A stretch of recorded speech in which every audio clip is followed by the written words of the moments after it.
Bien-aimés dans le Seigneur, nous vous saluons dans le nom précieux de notre Seigneur et Sauveur Jésus-Christ. Nous nous retrouvons encore dans le cadre de notre émission « Je médite », donc cette émission qui nous sert de la méditation de la parole de Dieu et nous passerons un petit moment dans la prière. Mais avant de commencer cette émission, j'aimerais quand même prier avec toi, toi qui me suis pendant ces temps. Seigneur, nous voulons te rendre grâce. Nous voulons te dire encore merci pour ce temps, que tu nous donnes un temps favorable pour méditer ta parole en ce jour de mardi. Seigneur, que le cœur qui revient à toi ce matin puisse bénéficier de cette grâce que tu nous as accordée.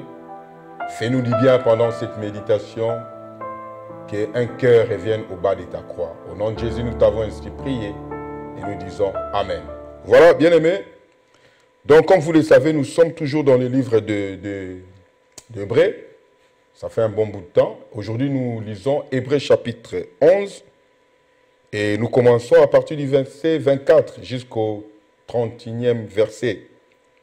La Bible dit, c'est par la foi que Moïse, devenu grand, refusa d'être appelé fils de la fille de Pharaon, aimant mieux être maltraité avec le peuple de Dieu que d'avoir plutôt pour un temps la jouissance du péché. Regardant l'opprobre de Christ comme une richesse plus grande que les trésors de l'Égypte, car il avait les yeux fixés sur la rémunération. C'est par la foi qu'il quitta l'Égypte, sans être effrayé de la colère du roi, car il se montra ferme, comme voyant celui qui est invisible. C'est par la foi qu'il fit la Pâque et l'aspersion du sang, afin que l'exterminateur ne touchât pas au premier-né des Israélites. C'est par la foi qu'ils traversèrent la mer Rouge comme un lieu sec, tandis que les Égyptiens qui en firent la tentative furent engloutis. C'est par la foi que le muraille de Jéricho tombèrent après qu'on ait eu fait le tour pendant 7 jours. C'est par la foi que Rahab, la prostituée, ne périt pas avec les rebelles parce qu'elle avait reçu les espions avec bienveillance. Parole du Seigneur. Lisons ces quelques portions des Écritures, nous voyons que c'est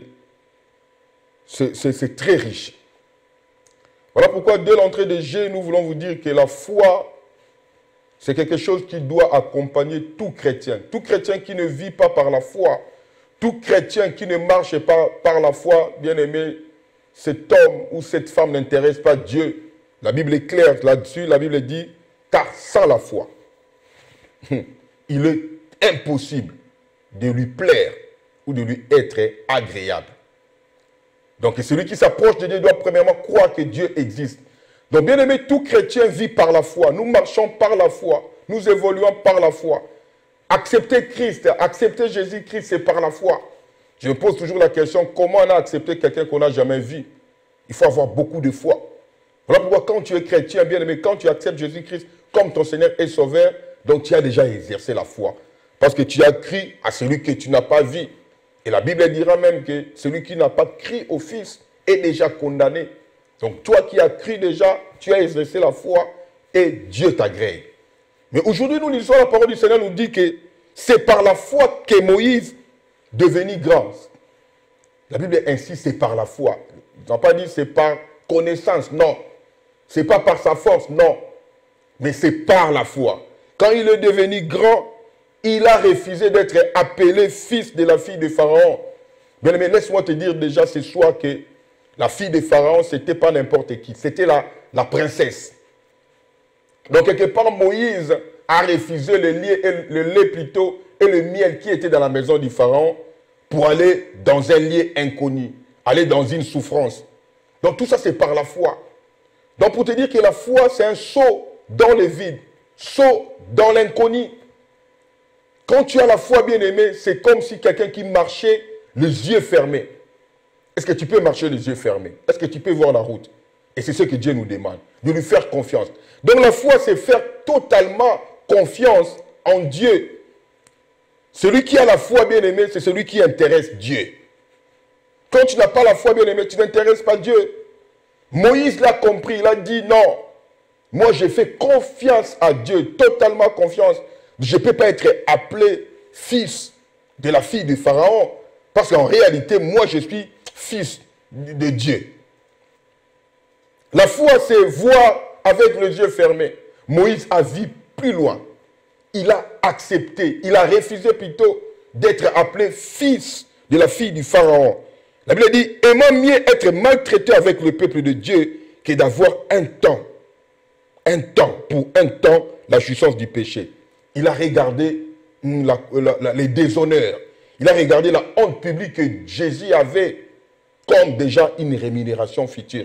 En réalité, Moïse voyait déjà cet opprobre comme une rémunération. Donc cet opprobre était attaché à une rémunération. Donc voilà pourquoi, bien-aimé, toi qui me suis, je voulais que tu sois une femme et un homme de foi. Quand on parle de la foi, bien-aimé, on parle des hommes et des femmes qui avancent dans l'inconnu sans se poser des questions. Et j'aime bien le dire comme mon papa le dit, la foi, ce n'est pas une supputation. La foi, ce n'est pas une probabilité que je vais essayer si ça marche ou ça ne marche pas. Bien-aimé, quand on a la foi, bien-aimé, on avance les yeux fermés, on risque. La foi, voilà, c'est un risque.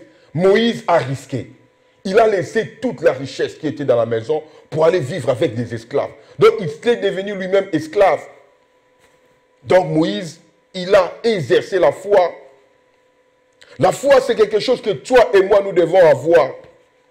Bien-aimé, quand tu exerces la foi, tu intéresses Dieu. La foi, ce n'est pas une probabilité. Non, ce n'est pas une probabilité que je vais essayer, je vais faire. Non. Quand tu commences à faire comme si tu mettais les pieds et tu reculais, bien-aimé, tu n'es plus une femme de foi, tu n'es plus un homme de foi. Et bien-aimé, quand tu commences à expérimenter les choses avec les 5 sens, bien-aimé, ce n'est plus la foi. La foi plutôt, c'est au-delà. Donc, aujourd'hui, j'étais venu simplement te dire, comme Moïse l'a fait, bien-aimé, toi aussi tu peux le faire. Moïse a pris un risque d'être appelé esclave, d'aller habiter parmi les esclaves, au lieu de bénéficier de tout ce qui était dans la maison du roi, dans la maison du Pharaon. Et la Bible dit qu'il a déjà vu que la souffrance de Christ à la croix était attachée à une grande rémunération. Bien-aimé, quand tu as la foi, quand tu marches dans la foi, quand tu évolues dans la foi, dis-toi simplement que Dieu va te rémunérer parce que Dieu s'intéresse à ceux qui ont la foi. Car la Bible déclare, celui qui a la foi, celui qui s'approche de Dieu doit croire. Bien-aimé, la foi, c'est quand tu commences à croire que Dieu existe sans pour autant voir ce qui peut être palpé. C'est ça la foi. Donc aujourd'hui, j'étais venu te dire, bien-aimé, accroche-toi, deviens une femme et un homme de foi. Quand on a la foi, bien-aimé, on ne calcule plus. Il n'y a plus de calcul dans la foi. On prend des risques. Moïse l'a pris. Il a refusé cette étiquette qui était collée à lui comme étant prince de l'Égypte, avec toutes les rémunérations possibles, avec tous les honneurs possibles. Il a refusé pour être appelé esclave. Il a exercé sa foi. Donc toi aussi, bien-aimé, tu peux le faire. Toi aussi, bien-aimé, tu peux marcher dans la foi. Voilà pourquoi toi qui me suis, toi qui es là, en train de m'écouter, je voulais simplement te dire, bien-aimé, utilise ta foi. Deviens une femme, un homme de foi. Même si tu manques de foi, tu peux demander à Dieu. Parce que les disciples l'ont demandé aussi à Dieu, à Jésus plutôt un jour. Seigneur, augmente-nous la foi. Tu peux avoir une petite foi. Mais quand tu demandes à Dieu d'augmenter ta foi, Dieu peut le faire. Et c'est ce message que je t'ai venu te communiquer ce soir. La foi, ce n'est pas une probabilité. Quand on a la foi, bien-aimé, on commence à intéresser Dieu. Dieu commence à prendre part dans ta vie parce que tu as la foi. Parce que tu prends un risque pour honorer Dieu par la foi. Aujourd'hui, je voulais prier avec toi. Là où la foi a baissé, là où ta foi est devenue dans un niveau -0, Ce soir, je voulais prier vraiment le Seigneur que cette foi puisse augmenter. Là où tu croyais que non, je ne pouvais plus exercer la foi parce que j'avais perdu espoir. Ce soir, je voulais prier avec toi que Dieu vienne encore augmenter la foi dans ta vie. Seigneur, je voulais te prier pour ces hommes et ces femmes qui m'ont suivi pendant cette méditation. Là où il manquait la foi dans leur vie, Seigneur, je te prie dans le nom de Jésus d'augmenter la foi dans la vie de ces hommes et ces femmes. C'est là où les choses commençaient à être compliquées parce qu'ils se posaient trop de questions et ils commençaient à perdre la foi. Ce soir, plutôt aujourd'hui, dans le nom de Jésus, je te prie, Seigneur, de faire quelque chose.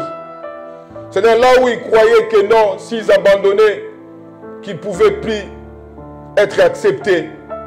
Là où ils voulaient être, Seigneur, marcher, continuer toujours à marcher dans la même direction, sans pour autant reculer et regarder à l'opprobre de Christ, Seigneur. Je te prie dans le nom de Jésus de changer leur vie. Seigneur, fais quelque chose, s'il te plaît. Touche un cœur. Augmente la foi dans la vie de quelqu'un. Change la vie de quelqu'un. Que la foi, Seigneur, devienne une réalité dans la vie de quelqu'un. Que cette foi, Seigneur, devienne palpable dans la vie de quelqu'un. Là où la foi a baissé, oh Dieu, augmente encore la foi. Là où beaucoup de questions se posaient, Seigneur, à cause de cette personne qui va exercer sa foi, Seigneur, donne une réponse. Là où quelqu'un va risquer, Seigneur, à cause de ton nom, Seigneur, honore sa foi. Je te prie dans le nom de Jésus, s'il te plaît, Seigneur, fais-le pour qu'un homme, pour qu'une femme revienne à toi et que sa foi soit raffermie. Et c'est là, j'ai ainsi prié dans le nom puissant de notre Seigneur et Sauveur Jésus-Christ. Et nous disons tous Amen. Amen. Bien aimés, voilà, nous sommes arrivés à la fin de notre méditation d'aujourd'hui. Je t'encourage à exercer encore ta foi. Je t'encourage de risquer encore. Parce que la foi, c'est prendre aussi des risques. Donc, n'hésitez pas à continuer à nous suivre dans nos réseaux de diffusion habituels. Nous sommes sur YouTube, sur Maranatha Télévision. Et nous sommes aussi sur Facebook et Instagram. N'oubliez pas de liker nos vidéos et de nous faire un retour. En tout cas, que le Seigneur vous bénisse. Et nous vous disons à très bientôt. Ciao.